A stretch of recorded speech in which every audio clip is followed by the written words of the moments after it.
சாவித்திரி கோவிந்தராஜன் பேசுகிறேன். நம்ம பாவை ஃபுட் சேனல் மூலமாக உங்களை எல்லாம் சந்திக்கிறதுல ரொம்ப மகிழ்ச்சி. இது வரைக்கும் நம்ம சேனலை சப்ஸ்கிரைப் பண்ணாதவங்க சப்ஸ்கிரைப் பண்ணிக்கோங்க. அப்படி பக்கத்தில் இருக்கிற பெல் ஐக்கான் இருக்கும், அது ஆளுங்கிற ஆப்ஷன் இருக்கும், அதையும் நீங்கள் கிளிக் பண்ணிக்கோங்க.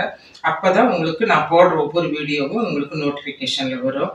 இன்றைக்கி நாம் செய்ய போகிற ரெசிபி என்னென்னா பருப்பும் பாலாக்கும் தான் செய்ய போகிறோம். பருப்பும் பாலாக்கும் எப்படி செய்யறது, நல்லா டேஸ்ட்டாக எப்படி செய்யறது அப்படிங்கிறத நான் இப்போ உங்களுக்கு செஞ்சு காட்டுறேன். வாங்க நம்ம வீடியோக்குள்ள போகலாம்.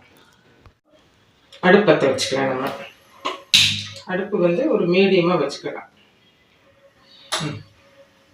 வச்சுட்டு ஒரு பாத்திரம் அடுப்பு வச்சுக்கலாம். பருப்பு தாளிக்கிறதுக்கு நமக்கு நெய்யை ஒரு 2 ஸ்பூன் ஊற்றிக்கலாம்.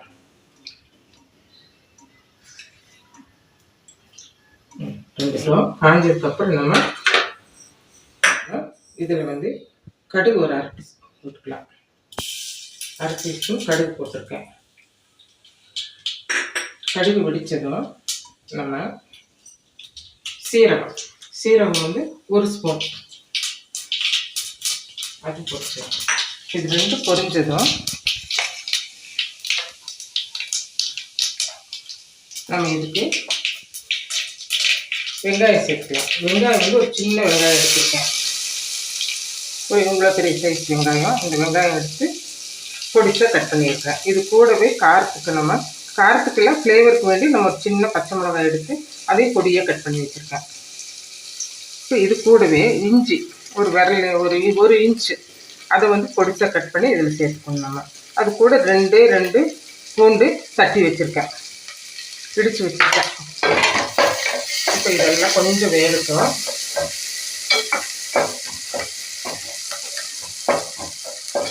வெங்காயம் ஒரு 50% வதங்கினா போதும். அது கூட வந்து நம்ம கருவேப்பிலை கொஞ்சம் ஆட் பண்ணிக்கலாம்.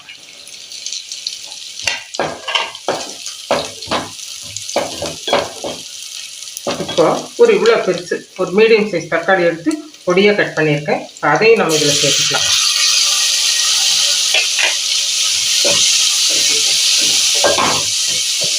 வெங்காயம் தக்காளி ரொம்ப வதங்கணும் அப்படிங்கிறது இல்லை. தக்காளி வந்து லேசாக வதங்கினா போதும். நம்ம அதுக்கப்புறம் நம்ம கீரை போடுவோம் இல்லையா, கீரை போடும்போது தக்காளி வெந்து போனோம். ஒரு நிமிஷம் வேகட்டும் தக்காளி.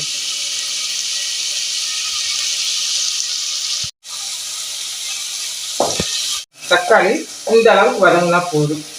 இதுக்கு நல்லா இந்த அளவுக்கு வதங்கினா போதும். இப்போ நம்ம வந்து அதுக்கு காரப்பொடியெல்லாம் சேர்த்துக்கலாம். இதுக்கு வந்து காரம் வந்து நான் வந்து ஒரு ஸ்பூன் எடுத்திருக்கேன். ஒரே 1 ஸ்பூனு மிளகாத்தூள் எடுத்திருக்கேன். நீங்கள் உங்கள் காரத்துக்கு எவ்வளோ வேணுமோ அதை சேர்த்துக்கோங்க. 1 ஸ்பூன் நம்ம மல்லி, கொஞ்சமாக ஒரு 1/4 ஸ்பூன் வந்து பெருங்காயத்தூள் சேர்த்துருக்கேன். இவ்வளோதான் இதுக்கு. இப்போ இதை நல்லா நம்ம வதக்கிட்டு இது நல்லா வதக்கிட்டு இப்போ பார்த்தீங்கன்னா நான் பருப்பு வந்து ஒரே 100 கிராம் இருக்கும் பருப்பு. இந்த பருப்பை வந்து நான் குக்கரில் வச்சு 3 விசில் வச்சு எடுத்து வச்சுருக்கேன். இதில் வந்து பார்த்தீங்கன்னா மஞ்சள் பொடி போட்டாச்சு. அதனால நம்ம இது அப்படியே இது கூட மிக்ஸ் பண்ணிக்கலாம். பருப்பு கொஞ்சம் குறைவாக இருக்கணும், ஆனால் ரொம்ப குழஞ்சிருச்சுன்னா நமக்கு வலுவலுன்னு ஆகிடும். ஒரு 80% வந்தால் போதும். இப்போ இந்த பருப்பை நம்ம இது கூட சேர்க்கலாம்.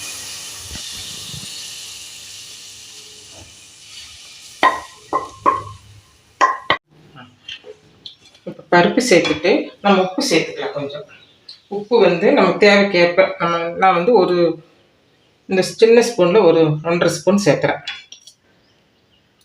இது கரெக்டாக இருக்கும்.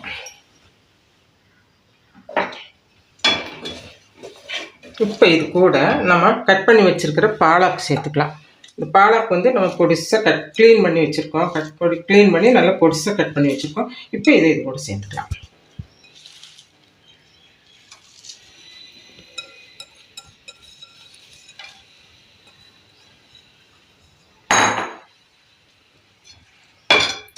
சேர்த்துட்டு இதை நல்லா நம்ம கலந்து விட்டுடலாம். ரொம்ப கெட்டியாக இருக்கிற மாதிரி இருக்குது. நம்ம வந்து இது கூட இந்த பருப்பு கொஞ்சம் பாத்திரத்தை தண்ணி 1 டம்ளர் விட்டு இதில் வச்சுக்கலாம். இன்னும் ஒரு 5 நிமிஷம் வந்தால் போதும். கீரை தானே, ஒரு 5 நிமிஷம் வந்தால் போதும். இப்போ நம்ம பருப்பு தண்ணி வந்து 1 டம்ளர் சேர்த்துக்கலாம். இப்போ இதில் நான் ஒரு கிளாஸ் தண்ணி இதில் சேர்த்துக்கிறேன். இப்போ நம்ம வந்து ஹை ஃப்ளேமில் வச்சுக்கலாம். தீயை வந்து கொஞ்சம் ஜாஸ்தியை வச்சுட்டு நம்ம ஒரு 2 நிமிஷம் வெந்தால் போதும். அது வரைக்கும் வேகட்டும். இப்போ இந்த பருப்பு கீரையும் நல்லா 1 நிமிஷம் நல்லா ஹை ஃப்ளேமில் வச்சு வேக விடலாம். வெந்த பின்னாடி பார்க்கலாம். நம்ம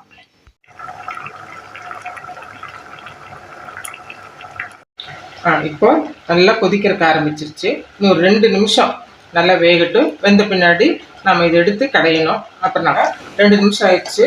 பருப்பு நல்லா கெட்டியாயிடுச்சு. இப்போ இதை ஆஃப் பண்ணிவிட்டு நம்ம ஒரு மத்து வச்சு கடையணும். மத்தில் கடைஞ்சோம்னா தான் நம்ம இந்த பருப்பும் கீரையும் சேர்ந்து கடைபடும் போது இன்னும் டேஸ்ட் ரொம்ப நல்லா இருக்கும். இப்போ நம்ம கடைஞ்சிட்டு நான் காட்டுறேன் உங்களுக்கு.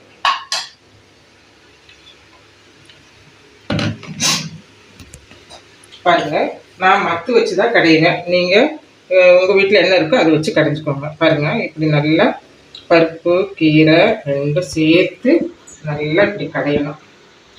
அது ரெண்டும் நல்லா கடைபட்டுச்சுன்னா ரொம்ப நல்லா இருக்கும். கடைஞ்சிட்டு நான் உங்களுக்கு காட்டுறேன்.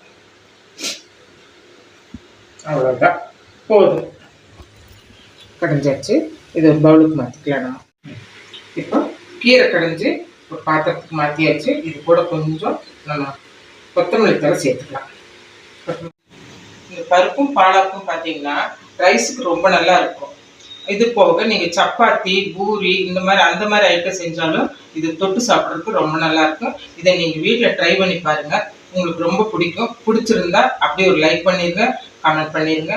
மீண்டும் அடுத்த ஒரு வீடியோவில் உங்களை சந்திக்கிறேன். நன்றி, வணக்கம்.